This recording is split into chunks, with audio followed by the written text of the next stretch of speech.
Hi, my name is Jesse Rood, and this is Chapter 23, The Transformation of Europe. Fragmentation of Western Christendom.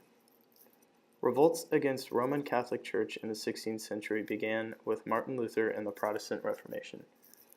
Over time, the church and top officials had become very powerful and very corrupt with money, specifically with the selling of indulgences as an individual.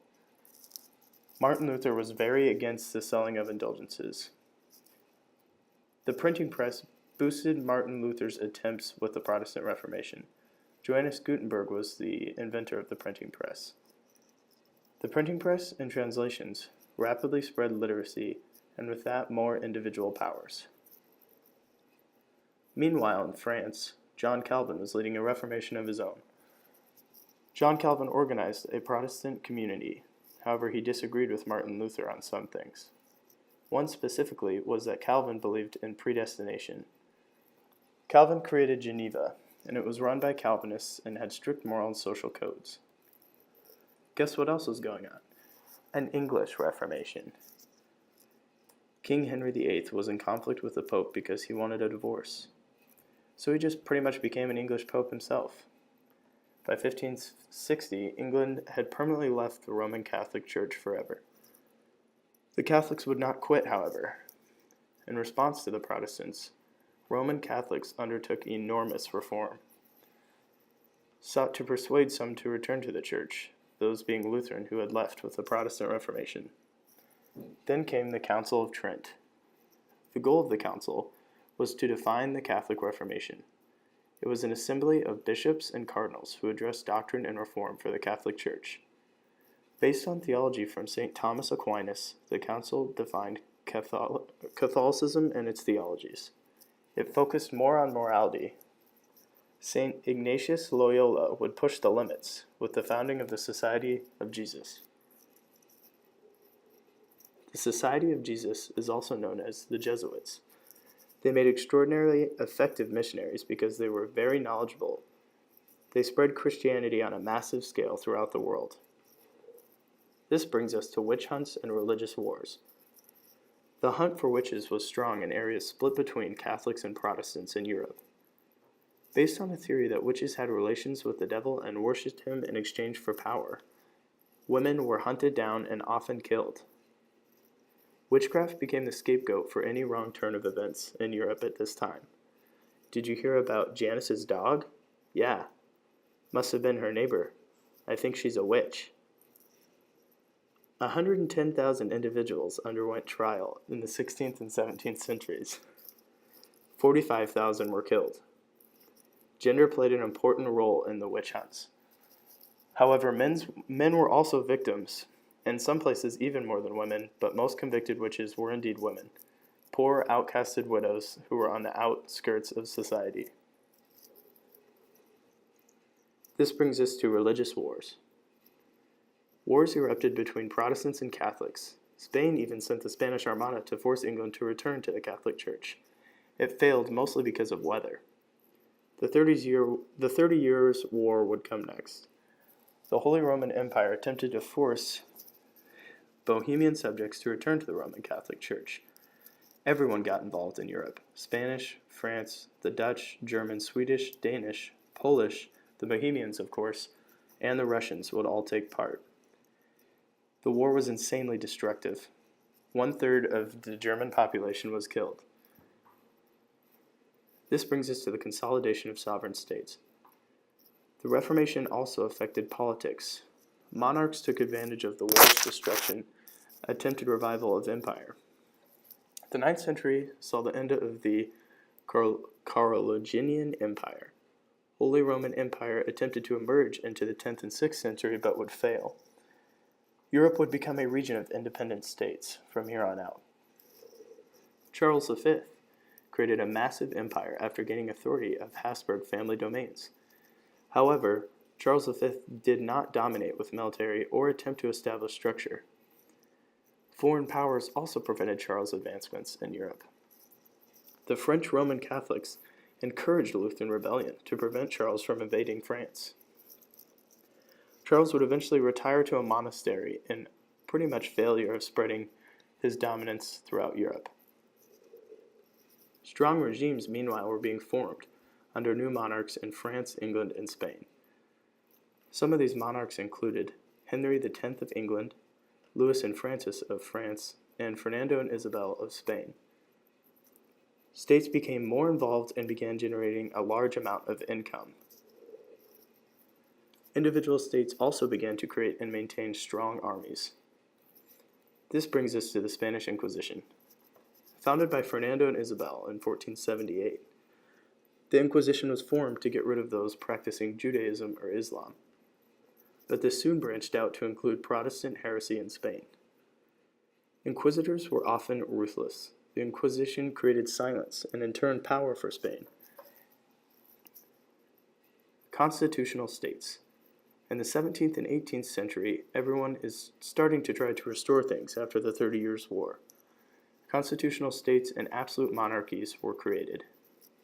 The island kingdom of England and Dutch Republic involved governments with limited powers. Constitutional states often followed war and rebellion, but provided stability and power for states. England arrived at a constitutional government after the English Civil War. Meanwhile, Cromwell beheaded King Charles. Pretty intense. This brings us to the Glorious Revolution. Cromwell's Puritan regime took over England, but became a dictatorship soon afterward. This led to the corroborations of kings and parliament.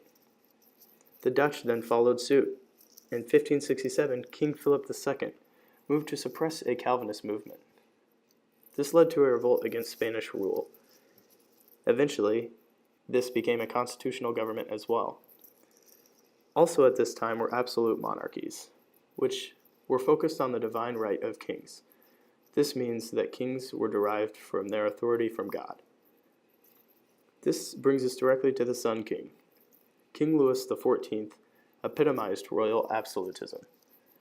He built a magnificent mansion in Versailles, largest building in Europe at the time. He even had 25,000 full-grown trees transported there, just for his benefit. Russia was also dealing with absolutism. Tsars of the Romanov dynasty centralized government in 1613 to 1917. The Romanovs inherited a state of rapid expansion.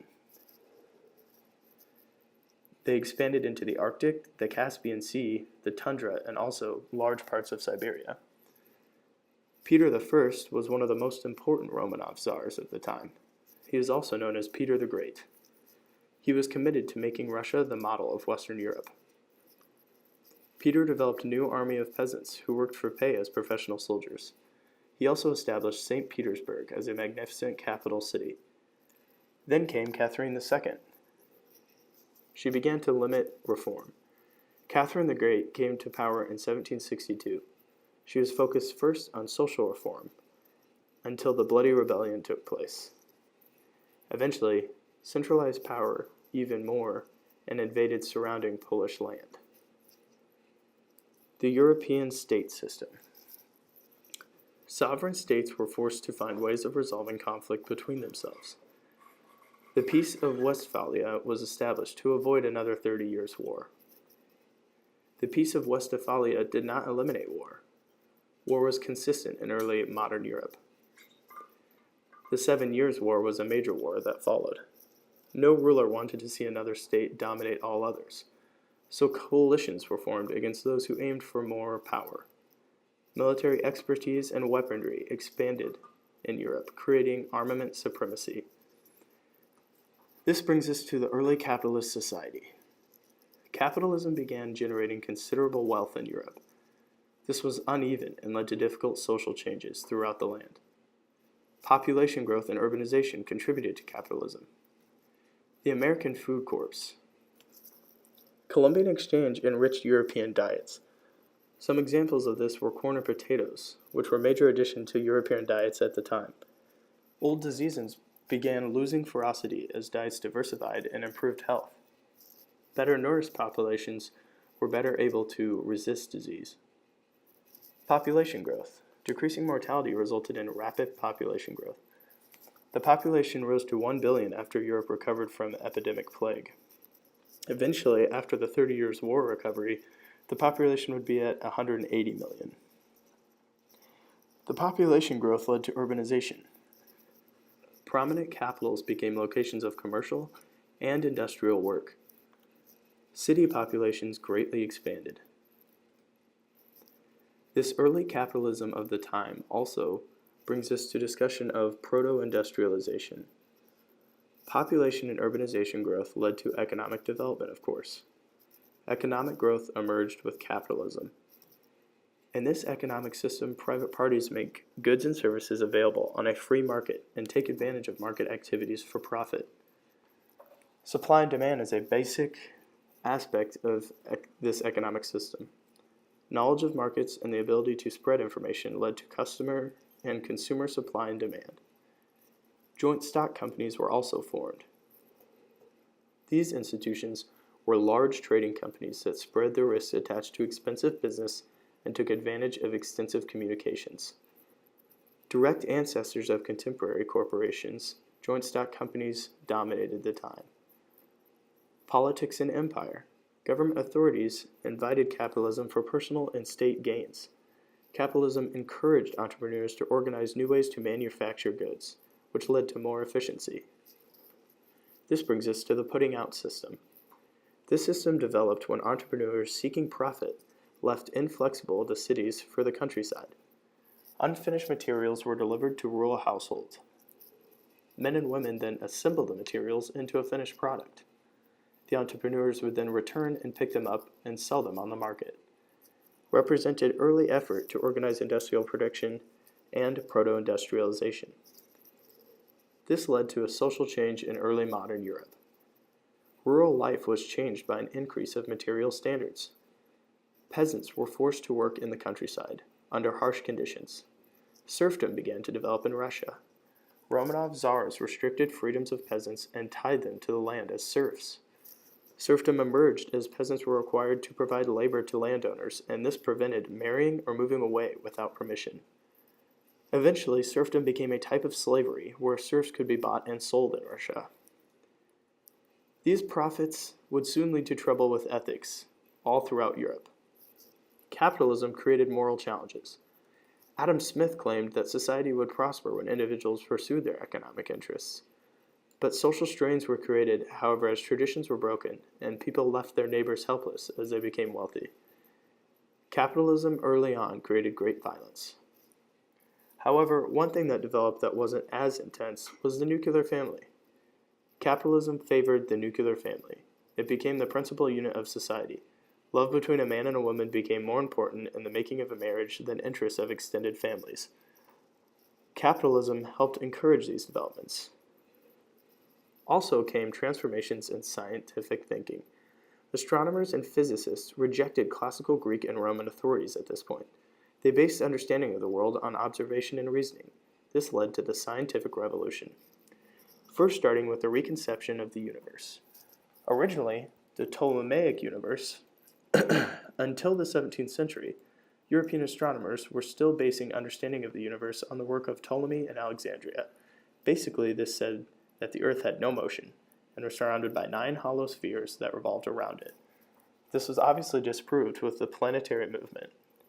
Old theories did not mesh well with reality of planet movement. The planet followed regular courses through the sky but did not revolve around Earth. Copernicus said the sun was the center of the universe and the planets, including Earth, revolved around the sun. This theory did not receive a warm welcome. It crossed religious boundaries as it suggested that the Earth was not the center of the universe. The scientific revolution. Although unpopular, Copernicus inspired astronomers to re-examine the stars. The Ptolemaic universe simply was not possible. These new ideas and thoughts brought about the scientific revolution. Specific contributors were also Galileo Galilei, who showed that heavens were a place of change, flux, and unexpected sights, not perfect like many had believed before. He also proved that the universe was much larger than suspected with observation of new moons and distant stars. He also introduced terrestrial motion and the modern law of inertia. Also a contributor was Isaac Newton, an English mathematician, developed laws of universal gravitation and motion which related to the science of astronomy and mathematics. Also encouraged to participate in science were women. Science was male-dominated and full of prejudice in the 16th and 17th centuries. Thanks for watching. The end.